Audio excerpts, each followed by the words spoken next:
Goal validation statistically for me is a very important part of a Six Sigma project. तो अगर आपने कोई भी प्रोजेक्ट स्टार्ट किया है, let's say I have started a project on handling time improvement और handling time का mean या मीडियन इंप्रूवमेंट पे प्रोजेक्ट कर रहे हैं, in the improve and control phase, for that matter even your goal validation should be done using statistical methods. So अगर मैं handling time का प्रोजेक्ट कर रहा हूं, improve phase पहुंच गया, I have gathered data around improved Y. In order to validate whether I've been able to achieve my goal or not, I must deploy one sample t-test to validate whether goal has been achieved or not. अगर median improvement का project था, I must deploy one sample sign test to validate. Similarly, अगर मेरे पास standard deviation या variance जैसा कोई project है, so let's say instead of doing mean improvement, मैं कह रहा हूँ handling time का variance improvement was my project या standard deviation was my project. In that case, आपको one variance test use करना चाहिए to validate.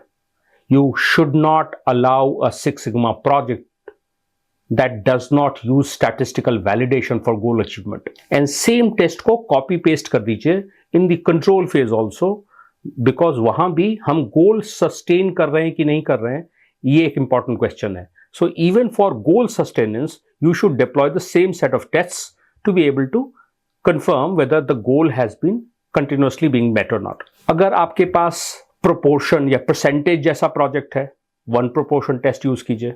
अगर आपके पास काउंट डेटा जैसा कोई प्रोजेक्ट है, one Poisson rate test. All I am trying to drive home is without statistical validation improve और control phase में आपको प्रोजेक्ट अलाउड नहीं होना चाहिए. जब आप गोल भी फ्रेम कर रहे हैं, right, in the define phase when you are creating your goal statement, one very simple but crucial element of success is that you must validate that the goal that you've chosen must be outside the confidence interval of your matrix.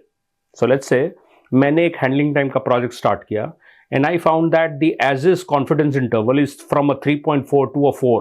I have to ensure that इस confidence interval के बाहर हो मेरा goal statement. So I should have a goal statement maybe a 2.5 or a 2.0, largely because confidence interval के बाहर होना एक mandatory element है. So very very simplistic things to realize. Goal validation के लिए स्टैटिस्टिकल वैलिडेशन इस्तेमाल होना चाहिए. Goal sustenance verification control phase में, उसके लिए भी स्टैटिस्टिकल वैलिडेशन इस्तेमाल होना चाहिए. इनफैक्ट गोल क्रिएशन के लिए भी you should deploy statistical methods to be able to validate कि आपका कॉन्फिडेंस इंटरवल से बाहर है कि नहीं. I hope this very very simple video is helpful. Thank you.